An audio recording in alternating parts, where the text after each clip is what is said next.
Salut mes chers élèves, toujours dans le souci de vous familiariser avec les types d'exercices sur les suites numériques et intégrales, aujourd'hui nous allons résoudre un exercice. Voici l'exercice. Soit UN la suite définie pour tout entier n supérieur ou égal à 2 par UN est égal à 1 sur 2 ln2 plus 1 sur 3 ln3 plus point de suspension jusqu'à plus 1 sur n ln n. Ok, donc on écrit ça globalement, c'est sommation de 1 sur k ln k allant de 2 à n. Ok, donc vous voyez, k varie de 2 jusqu'à n. Ok, maintenant, dans la première partie de l'exercice, on demande de démontrer que pour tout entier k supérieur ou égal à 2, qu'on va avoir 1 sur k plus 1 par ln k plus 1 inférieur ou égal à somme de k à k plus 1 ou encore intégrale de k à k plus 1 1 sur x ln x dx inférieur ou égal à 1 sur k ln k. Donc c'est 1 sur k plus 1 par ln k plus 1 inférieur ou égal à intégrale de k à k plus 1 1 sur x ln x dx inférieur ou égal à 1 sur k ln k. Maintenant, après avoir démontré cette partie, dans la partie 2, on demande d'en déduire que somme de 2 à n plus 1 dx sur x ln x est inférieur ou égal à un. Ou encore, intégrale de 2 à n plus 1 dx sur x ln x est inférieur ou égal à un. Maintenant, pour terminer avec l'exercice, on demande d'en déduire le comportement asymptotique de UN. Dans le cours précédent, on a vu comment déduire le comportement asymptotique d'une suite. Ok, donc parler du comportement asymptotique d'une suite, c'est parler de sa divergence ou de sa convergence. Ok, donc parfois on pourrait utiliser la limite. Ok, si on peut, mais on pourrait utiliser d'autres théorèmes concernant la convergence d'une suite. Ok, maintenant, nous passons directement à la résolution. Ok, donc, brièvement, j'écris UN est égal à sommation de 1 sur k ln k allant de 2 à n. Ok, donc, concernant la première partie, c'est une démonstration. Pour tout entier k supérieur ou égal à 2, c'est-à-dire entier naturel, privé de 0 et 1, eh bien, nous allons démontrer cette relation-là pour tout entier k supérieur ou égal à 2. Ok, donc, normalement, suivant l'intégrale somme de k à k plus 1 ou encore intégrale de k à k plus 1 et on a dx, eh bien, cela veut dire que la variable x est comprise entre k et k plus 1. Eh bien, c'est pourquoi je dis que pour tout entier k supérieur ou égal à 2, k est inférieur ou égal à x, inférieur ou égal à k plus 1. Donc, on a une première relation à partir des données de l'énoncé. Maintenant, k étant supérieur ou égal à 2, donc k est un nombre strictement positif. Eh bien, ln k existe parce que nous avons appris que lorsqu'on a un nombre strictement positif, on peut avoir ln de ce nombre. Par exemple, x est supérieur à 0. Si x est supérieur à 0, ln x existe. Eh bien, puisque k est supérieur à 0, je peux prendre ln k comme bon et me semble. Eh bien, c'est pourquoi je prends ln de chaque membre. Et nous avons appris également que la fonction ln est une fonction croissante sur R star plus. Eh bien, je prends ln de chaque membre. C'est ln k inférieur ou égal à ln x, inférieur ou égal à ln k plus 1. Ok, on a une deuxième relation. Maintenant, des deux relations 1 et 2, puisque ici, k est strictement positif, et de plus, ln k est supérieur, et est toujours strictement positif. Ok, donc, on a deux relations avec des nombres strictement positifs. Eh bien, si nous multiplions membre à membre 1 et 2, eh bien, nous allons avoir k ln k est inférieur ou égal à x ln x est inférieur ou égal à k plus 1 par ln k plus 1. Ceci est vrai, pourquoi? C'est parce que puisque K est supérieur ou égal à 2, eh bien, c'est à partir de nombre supérieur à 1 qu'on a ln de ce nombre plus grand que 0. Donc, puisque K part à partir de 2, eh bien, c'est sûr que tous les lnk tous les lnk vont être supérieurs à 0. Eh bien, maintenant, on a cette relation-là en multipliant membre A, membre 1 et 2. Eh bien, puisque on avait le produit de certains nombres strictement positifs, eh bien, le résultat donne encore un nombre strictement positif. Eh bien, on peut prendre l'inverse de chaque membre comme bon l'ensemble. Eh bien, c'est pourquoi je fais 1 sur KLNK. On a appris que la fonction inverse est une fonction décroissante sur R star plus. OK? Eh bien, c'est pourquoi on a 1 sur KLNK est supérieur ou égal. Donc, on change le sens de l'inégalité suivant la décroissance de la fonction inverse. Est inférieur ou égal à 1 sur KLNK est supérieur ou égal à. Donc, inférieur ou égal devient supérieur ou égal. Donc, on change le sens parce que la fonction inverse est strictement décroissante sur R star plus. Et bien, par conséquent, on a 1 sur KLNK est supérieur ou égal à 1 sur X ln X est supérieur ou égal à 1 sur K plus 1 par ln K plus 1. Maintenant, nous prenons l'intégrale de chaque membre. OK? On a 3 membres dans la relation. On prend intégrale de K plus 1 de ce membre, dx. Intégrale de K plus 1, 1 sur X ln X, dx. Intégrale de K plus 1, ce rapport, et ensuite dx. OK? Donc, c'est X qui varie dans l'intégrale qu'on a donnée et dans l'hypothèse. OK? Donc, ce qu'on voudrait trouver, OK, suivant l'auteur, c'était dx qu'on a mis, OK, dans ce qu'on devrait trouver. Eh bien, normalement, je mets dx dans chaque cas. Donc, cela veut dire que c'est x qui varie. Donc, 1 sur KLNK se comporte comme une constante. OK? Maintenant, puisque il y a uniquement dx, il n'y a pas d'autre valeur de x, eh bien, je calcule une primitive de dx qui donne x. OK? Donc, on a 1 sur k. Donc, si je travaille directement avec cette partie, eh bien, je vais avoir 1 sur KLNK par x. OK?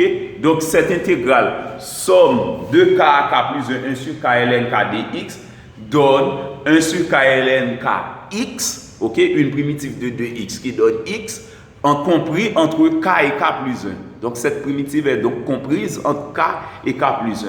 OK, maintenant, on fait l'application numérique. On remplace d'une part x par k plus 1 moins, d'autre part x par k. Donc, on a 1 sur k ln k facteur de k plus 1 moins k. OK, donc, ceci f de p moins f de 1, suivant la formule.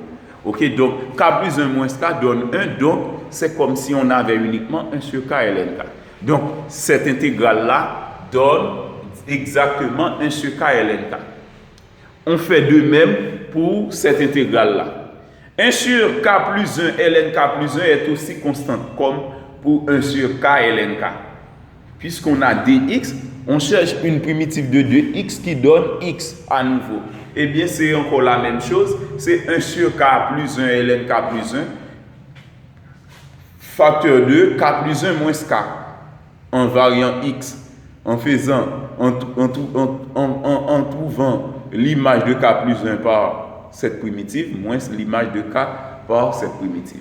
Eh bien, ça donne le même résultat qui est 1 sur k plus 1 ln k plus 1. Donc, on peut remarquer que les deux intégrales qu'on avait trouvées dans les parties extrêmes, eh bien, on peut les remplacer par une valeur donc simplifiée. Donc, la valeur simplifiée pour cette partie, c'est 1 sur k ln k. Et ici, c'est 1 sur k plus 1 ln k plus 1. Eh bien, on revient à la même relation, cette relation-là. Eh bien, la relation devient, c'est 1 sur k ln k est supérieur ou égal à intégrale de k à k plus 1, 1 sur x ln x dx, supérieur ou égal à 1 sur K plus 1 ln K plus 1. OK? Comme vous pouvez remarquer au tableau. Maintenant, j'ordonne. OK? Donc, je commence avec le terme le plus petit. OK? C'est 1 sur K plus 1 ln K plus 1 est inférieur ou égal à 1 sur X ln X dx. Et 1 sur K plus 1 ln K plus 1 est inférieur ou égal à somme de K à K plus 1 ou encore intégrale de K à K plus 1 sur X ln X dx est inférieur ou égal à 1 sur K ln K. OK, donc c'est ordonné, on ordonne cette relation-là, mais c'est encore la même relation prétrouvée que j'écris ici. OK, donc j'écris ça suivant ce qu'on a demandé dans la partie 1 ou encore dans les données de l'énoncé en 1. OK? Eh bien, maintenant, on vient de démontrer ce qu'on a demandé dans la partie 1. Eh bien, pour continuer avec l'exercice, il y a la partie 2. Dans la partie 2, on demande d'en déduire que la sommation de 2 à n plus 1 dx sur x ln x est inférieure ou égale à un. OK, donc lorsqu'on dit dx sur x ln x, dx, c'est la dérivée de x qui donne 1. OK, donc c'est encore 1 sur x ln x. Puisque 1 par dx donne dx, on met directement dx sur x ln x. C'est encore la même chose. Donc pour ne pas confondre la notation que je viens d'écrire tout à l'heure avec cette notation, c'est encore la même chose. C'est 1 sur x ln x qui se multiplie par dx qui donne dx sur x ln x. C'est encore la même chose. OK, donc, avec cette relation-là que je viens de démontrer, je vais l'utiliser pour déduire la relation en deux. OK? Eh bien, voilà. J'écris la relation à nouveau, la relation que je viens de démontrer. Maintenant, je vais varier K. Puisque K était supérieur ou égal à 0, assurément, la première valeur que je vais attribuer pour K, c'est 2. OK? Eh bien, je donne à K la valeur 2. Eh bien, pour K égale à 2, on va avoir 1 sur 3 ln 3, somme est inférieure ou égale à, somme de 2 à 3, 1 sur x ln x dx est inférieure ou égale à 1 sur 2 ln 2. On remplace tous les cas par 1, OK? Et tous les cas par 2, OK? Donc, K plus 1 donne 3, K donne 2, OK? Donc, c'est ce que je fais. Donc, à la place de tous les cas, je mets 2. À la place de tous les K plus 1, je mets 3, OK? Pour K égale à 3, à la place de tous les K plus 1, je mets 4. À la place de tous les K, je mets 3. Parce que K donne 3, OK? Ça me donne cette relation. Donc, c'est K supérieur ou égal à 2. Donc, on devrait travailler de 2 jusqu'à plus l'infini. Mais personne ne pourrait arriver à plus l'infini, effectivement. Et bien, c'est pourquoi je mets des points de suspension. OK, donc, on suppose dans le texte que la dernière valeur prise par K, c'est N. Eh bien, je mets K égale à N. OK, donc, pour K égale à N, K plus 1 devient N plus 1, K devient N. Donc, c'est pourquoi je mets 1 sur N plus 1 par ln N plus 1 est inférieur ou égal à somme de N à N plus 1, 1 sur X ln X dx est inférieur ou égal à 1 sur N ln N. OK, maintenant, nous allons ajouter membre à membre les relations trouvées pour chaque valeur de K. Eh bien, dans ce membre-là, dans tous les premiers membres, je vais avoir 1 sur 3 ln 3 plus 1 sur 4 ln 4 plus jusqu'à 1 sur n plus 1 par ln n plus 1. C'est ce que je fais ici. J'additionne tous les membres, tous les premiers membres de chaque relation. Est inférieur ou égal à, je fais de même ici, j'additionne tous les seconds membres de chaque relation. C'est somme de 2 à 3, 1 sur x ln x dx, plus somme de 3 à 4, 1 sur x ln x dx, plus point de suspension, somme de n à n plus 1, 1 sur x ln x dx. Ok, donc ça, c'est l'addition de tous les seconds membres. Maintenant, pour tous les troisièmement, je mets inférieur ou égal à, il n'y a pas d'espace pour mettre ça à la ligne, eh bien, je mets ça dans cette partie. C'est 1 sur 2 ln 2 plus 1 sur 3 ln 3 plus point de suspension 1 sur n ln n.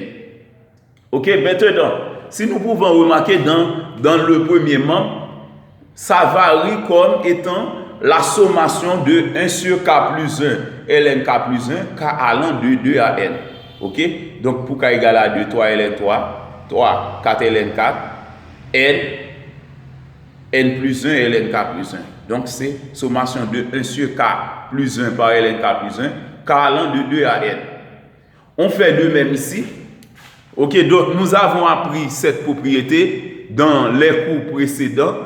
Lorsque nous avons l'intégrale d'une fonction continue, nous avons appris cette propriété, c'est la propriété de Charles. Lorsqu'on a sommation de 2 à 3, vous voyez, de 2 à 3, 3 à 4, et on va avoir 4 à 5, 5 à 6, 6 à 7, etc. jusqu'à n à n plus 1. Eh bien, c'est sûr, suivant la relation de Charles, c'est comme si on avait somme de 2 à n plus 1, de 2 à n plus 1, 1 sur x ln x dx. Ok, donc on avait utilisé également cette propriété lorsque nous étudions et lorsque nous travaillons sur l'intégrale au sens de Riemann. Ok, donc le premier c'est 2. Ok, donc et le dernier c'est n plus 1. Donc c'est somme de 2 à n plus 1, 1 sur x ln x dx. Ok, vous voyez, est inférieur ou égal à cette partie. C'est 1 sur 2 ln 2 plus 1 sur 3 ln 3 jusqu'à 1 sur n ln n. En somme, eh bien, ça c'est la valeur de un. Ou encore, c'est sommation de 1 sur k ln k allant de 2 à n. Ok, pourquoi? Parce que pour k égale à 2, on a 1 sur 2 ln 2. Pour 3, 1 sur 3 ln 3. Pour n, 1 sur n ln n. Donc, c'est sommation de 1 sur k ln k allant de 2 à n. Mais l'objectif, dans l'objectif, on avait donné uniquement 2 membres. On devrait démontrer que la sommation de l'intégrale de 2 à n plus 1 dx sur x ln x est inférieur ou égal à un. Ok, c'est ce que nous devrions démontrer. Eh bien, puisque le premier membre ne nous intéresse pas, eh bien, je laisse ce membre-là. Ok, donc je prends uniquement ces 2 membres. Ok, ce sont ces 2 membres-là qui nous intéressent. Donc c'est somme de 2 à n plus 1 ou encore intégrale de 2 à n plus 1, 1 sur x ln x dx. Ok, inférieur ou égal à cette partie qui représente un. Parce que par hypothèse, on a donné un comme sommation de 1 sur k ln k allant de 2 à n. Et bien par conséquent, j'en déduis que somme de 2 à n plus 1 sur x ln x dx est inférieur ou égal à un. Ok, donc vous voyez, le cours est très intéressant de plus en plus. Ok, si vous n'êtes pas encore abonné à mon channel YouTube, je vous prie de bien vouloir le faire et d'aimer la vidéo pour pouvoir m'encourager. Ok, donc c'est ainsi effectivement que vous allez pouvoir m'encourager dans le domaine et d'aider, que vous allez pouvoir aider les autres qui ne peuvent pas suivre régulièrement leurs cours de mathématiques. Ok, maintenant la troisième partie concerne l'étude du comportement asymptotique de la feuille UN. Ok, comme nous avons appris ça dans le cours précédent, pour étudier le comportement asymptotique d'une suite, il faut étudier sa divergence ou convergence. Donc parfois, pour ce faire, on peut utiliser la limite de cette suite. Ok, donc, autre que la limite, on pourrait utiliser d'autres propriétés ou théorèmes. Mais ici, c'est la limite que nous allons utiliser parce que les calculs que nous venons d'effectuer nous permettront de calculer la limite plus facilement. Et bien, c'est pourquoi j'utilise cette propriété-là et cette relation-là. C'est sommation de 2 à n plus 1, c'est somme de 2 à n plus 1, je reprends, somme de 2 à n plus 1, 1 sur x ln x dx est inférieur ou égal à un. Ok, maintenant, pour calculer la limite à partir de ces deux relations, pour calculer la limite de la suite un, on devrait trouver une expression simple de cette relation-là. Eh bien, nous avons appris que lorsqu'on a une intégrale d'une fonction continue, ce n'est pas une intégrale au sens de Riemann. Il faut d'abord trouver une primitive de la fonction donnée à côté de dx. Ok? Ou encore de d de la variable. Ok? Donc, on a f de x dx. Eh bien, on doit chercher une primitive de f de x. Eh bien, de ce fait, 1 sur x ln x n'est autre que 1 sur x qui se divise par ln x. Et si nous pouvons remarquer ici, donc c'est un rapport, je fais apparaître u' sur u. Puisque la dérivée de ln x c'est 1 sur x, on a u' sur u. Et en primitive, suivant le tableau des primitives, on a appris que lorsqu'on a u' sur u, une primitive c'est ln, valeur absolue de u plus c. Que représente u ici? C'est ln x. Parce que c'est u' sur u. Donc c'est la dérivée de ln x sur ln x. U' sur u, donc u représente ln x. Ok? Eh bien, pour calculer une primitive de 1 sur x sur ln x, eh bien, on utilise le tableau qui nous donne ln, valeur absolue de ln x. On pourrait mettre plus c, mais ici, pour calculer l'intégrale, que l'on calcule une primitive, que l'on calcule les primitives, on va toujours trouver le même résultat. Donc, je prends le cas le plus simple, le cas où c prend la valeur 0. Ok? Eh bien, voilà. On a ln, valeur absolue de ln x, compris entre 2 et n plus 1 est inférieur ou égal à un. Ok? Ln de valeur absolue de ln x, compris entre 2 et n plus 1 est inférieur ou égal à un. Ln valeur absolue de ln x, ln valeur absolue ln x, ln valeur absolue de ln x, compris entre 2 et n plus 1 est inférieur ou égal à un. Maintenant, nous allons écrire plus simplement l'expression. On a valeur absolue de ln x. Donc, ln x, c'est sûr que ln x va avoir un signe unique. Parce que x est entre k et k plus 1. Et k est supérieur ou égal à 2. Un nombre qui est supérieur ou égal à 2, lorsqu'on a k supérieur ou égal à 2, eh bien l'intervalle k à k plus 1 donne toujours des nombres supérieurs à 1. C'est 2, 3, 3, 4, 4, 5, 6, 7, etc. Eh bien, c'est sûr que k va être toujours supérieur à 1. Eh bien, normalement, x va être aussi toujours plus grand que 1 dans chacun de ces intervalles. Or, si x supérieur à 1, ln x va être toujours supérieur à 0.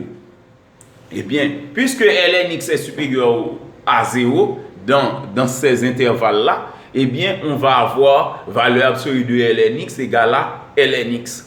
Eh bien, on écrit plus simplement, c'est ln de ln x, sans le symbole de la valeur absolue, est compris entre 2 et n plus 1. Et ensuite, inférieur ou égal à un. Maintenant, on fait l'application numérique.